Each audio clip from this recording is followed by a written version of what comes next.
Hello my dear friend, मैं हूं आपका होस्ट, आपका दोस्त लॉयर एनपीबी। आज मैं आपसे डिस्कस करूंगा एक अपेक्स कोर्ट की सुप्रीम कोर्ट की जजमेंट। ये जजमेंट मुझे बहुत ही यूनिक लगी क्योंकि इसका संबंध है ज्योतिष विज्ञान से, इसका संबंध है वैदिक एस्ट्रोलॉजी से। ये जो केस सुप्रीम कोर्ट तक पहुंचा, इसमें एसएलपी फाइल की गई। इसके पीछे एक बहुत ही ब्यूटीफुल हिस्ट्री है।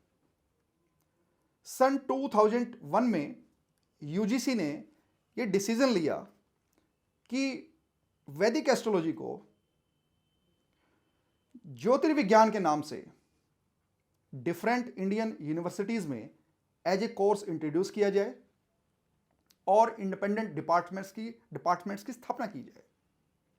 जब यूजीसी ने यह डिसीजन लिया तो इंडियन साइंटिफिक कम्युनिटी के जो मेंबर्स थे, जो बड़े बड़े रेप्यूटेड साइंटिस्ट थे, उन्होंने इसका विरोध किया। उन्होंने इसके पीछे कई तर्क दिए। सबसे पहला तर्क दिया कि यह कोई परफेक्ट साइंस है ही नहीं, इसका कोई बेस ही नहीं है, इसकी कोई एक्यूरेसी नहीं है, इसके ऊपर कोई टेस्ट नहीं किए गए, कोई डाटा अवेलेबल नहीं है। सेकंड तर्क दिया गया कि यह सेकुलरिज्म को खत्म करने की बात है, यानी कि सेफ्रोनाइजिंग द एजुकेशन। सेफ्रन कलर, भगवा कलर को लिया गया कि अगर वैदिक एस्ट्रोलॉजी विश्वविद्यालयों में पढ़ाई जाएगी तो हिंदुइज्म का जो एजेंडा है वो इनडायरेक्टली इस कोर्स के माध्यम से डिफरेंट विश्वविद्यालयों में इंप्लीमेंट किया जाएगा। और थर्ड जो इसमें रीजन दिया गया वो ये दिया गया कि जब ये साइंस ही नहीं है और जब आप इसको पढ़ाने के लिए बहुत सारा स्टाफ रिक्रूट करेंगे, डिपार्टमेंट बनाएंगे, प्रोफेसर्स को अपॉइंट करेंगे, तो करोड़ ऑफ रुपीस का खर्चा भारत सरकार को बियर करना पड़ेगा, यूजीसी को बियर करना पड़ेगा। तो इन मल्टीपल रीजंस के साथ एक रिप्रेजेंटेशन सबमिट किया गया यूजीसी को। जो मेंबर्स थे इंडियन साइंटिफिक कम्युनिटी के, उन्होंने जब रिप्रेजेंटेशन दिया तो ये सारे तर्क उन्होंने यूजीसी को दिए और ये सारे के सारे तर्क यूजीसी ने डिक्लाइन कर दिए। ये जो जजमेंट है इसका टाइटल है PM Bhargava and others versus university grant commission and another. हालांकि इसकी जो साइटेशन है या कुछ डिटेल्स हैं इस जजमेंट से रिलेटेड वो आपको डिस्क्रिप्शन बॉक्स में मिल जाएंगी, आप देख सकते हैं। यह केस सुप्रीम कोर्ट तक पहुंचा कैसे? सबसे पहले इस केस की शुरुआत हुई आंध्र प्रदेश हाई कोर्ट से। एक पब्लिक इंटरेस्ट लिटिगेशन फाइल किया गया आंध्र प्रदेश हाई कोर्ट में यूजीसी के इस डिसीजन को चैलेंज करने के लिए। 27 अप्रैल 2001 को आंध्र प्रदेश हाई कोर्ट ने यह रिट पिटीशन जो पीआईएल थी, पब्लिक इंटरेस्ट लिटिगेशन, डिसमिस कर दी। इस केस को जो फाइल करने वाले थे मिस्टर पीएम भार्गवा, वो एक साइंटिस्ट थे जिन्हें 1986 में पद्म भूषण का अवार्ड भी दिया गया है। इसके अलावा एक पॉलिटिकल साइंस के प्रोफेसर थे मिस्टर के सुभाष चंद्रा रेड्डी, और इसके अलावा मिस चंदाना चक्रवर्ती जो एक कंसल्टेंट एंड राइटर थी, उन्होंने ये पिटीशन पीआईएल के तौर पे आंध्र प्रदेश हाई कोर्ट में फाइल की। जब ये हाई कोर्ट से डिसमिस हो गई तो 2001 में सुप्रीम कोर्ट के अंदर एसएलपी फाइल की गई, अपील फाइल की गई। जब ये अपील फाइल की गई तो जो वकील थे पिटिशनर्स के वो मिस्टर शांति भूषण थे, और यही तर्क सुप्रीम कोर्ट में दिए गए कि ये साइंस ही कंसीडर नहीं होना चाहिए। इस कोर्स को इंप्लीमेंट करने में जिसका बेस ही नहीं है, जो साइंटिफिक एक्यूरेसी ही जिसकी नहीं है, उसको पढ़ाने के लिए जो स्टाफ रिक्रूट किया जाएगा, करोड़ ऑफ रुपीस खर्च किया जाएगा।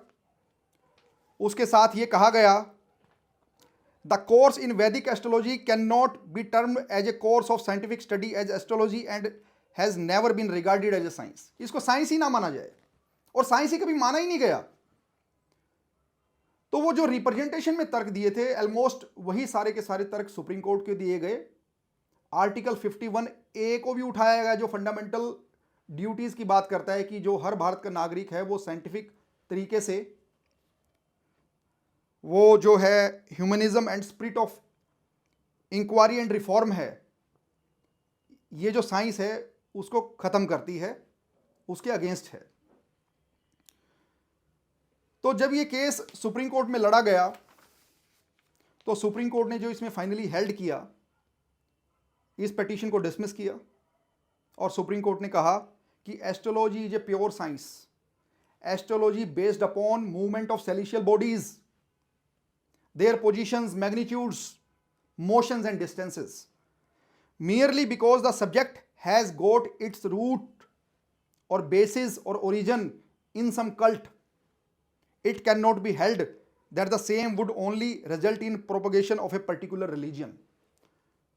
तो जो सेक्युलर को खतरा बताया गया था, सेक्युलरिज्म को, वो सुप्रीम कोर्ट ने डिक्लाइन कर दिया। ये जो आर्ग्यूमेंट्स था इसको निगेट कर दिया। इसके अलावा इस केस के दौरान एक और चीज़ इसमें हेल्ड की गई कि जो यूजीसी का डिसीजन है वो एक्सपर्ट्स बॉडी के आधार पे है और कोर्ट कोई एक्सपर्ट नहीं है, और ये एक पॉलिसी डिसीजन है, और पॉलिसी डिसीजन में कोर्ट तब तक इंटरफेयर नहीं कर सकता अंडर रिट ज्यूरिसडिक्शन जब तक कोई स्टैट्यूट्स की वायलेशन नहीं है। तो माय डियर फ्रेंड्स, इसमें सुप्रीम कोर्ट ने अपनी ऑब्जर्वेशन को रिकॉर्ड करते हुए 2 स्टैंडर्ड बुक्स को भी कंसीडर किया है। उन्होंने जो एस्ट्रोलॉजी का डेफिनेशन है वो वेबस्टर्स न्यू इंटरनेशनल डिक्शनरी से उठाया और साथ में एनसाइक्लोपीडिया ब्रिटानिका से उठाया, और इन दोनों बुक से जो एस्ट्रोलॉजी के डेफिनेशन था उसको कोट किया और उसको बड़े अच्छे ढंग से एक ओपिनियन के फॉर्म में इस जजमेंट में कोट किया। एंड माय डियर फ्रेंड्स, इसके अलावा जब यूजीसी से रिप्लाई मांगा गया, काउंटर एफिडेविट जब यूजीसी ने फाइल किया इस केस में, कितना ब्यूटीफुल चीज़ यूजीसी ने रखी।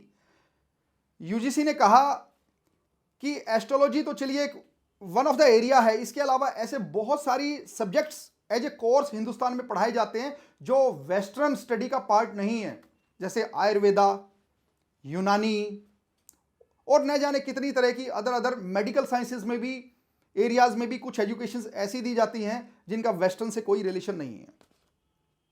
और यूजीसी ने जब ये बताया कि ये जो ओपिनियन है, हमने एक एक्सपर्ट कमेटी की पूरी एनालिसिस के बाद, एक रिसर्च के बाद ही इसको डिसीजन लिया है। तो माय डियर फ्रेंड्स, इस तरीके से जो एस्ट्रोलॉजी को है सुप्रीम कोर्ट ने अपहेल्ड किया, इसको एक प्रॉपर साइंस कंसीडर किया। तो मेरे ख्याल से ये जो जजमेंट है उन सभी लोगों के लिए एक अलग ही चीज़ है जो बोलते हैं कि we don't believe in astrology. तो माय डियर फ्रेंड्स, मेरी लाइफ में भी बहुत सारे लोग ये बोलते हैं कि we don't believe in astrology, लेकिन आप खुद देखिए, जब एक अपेक्स कोर्ट, हिंदुस्तान का एक कॉन्स्टिट्यूशनल कोर्ट इस चीज़ को अपहेल्ड कर चुका है, इस चीज़ को मान चुका है कि it is a science and can be taught in various institutions as a course, तो ये सवाल ही खत्म हो जाता है कि वेदर आई बिलीव और आई डोंट बिलीव। और लास्ट बात माय डियर फ्रेंड, मैं आपसे कहूँगा कि मेरी इस वीडियो को सुनने के बाद, इस सुप्रीम कोर्ट की जजमेंट्स को जानने के बाद, आपके जो व्यूज़ हैं, आप एस्ट्रोलॉजी के बारे में, वैदिक एस्ट्रोलॉजी के बारे में अपना क्या ओपिनियन रखते हैं, क्या डिसीजन रखते हैं, वो कमेंट सेक्शन में ज़रूर दें। और अगर आपको मेरा ये वीडियो पसंद आया हो तो please like it and subscribe it. Thank you.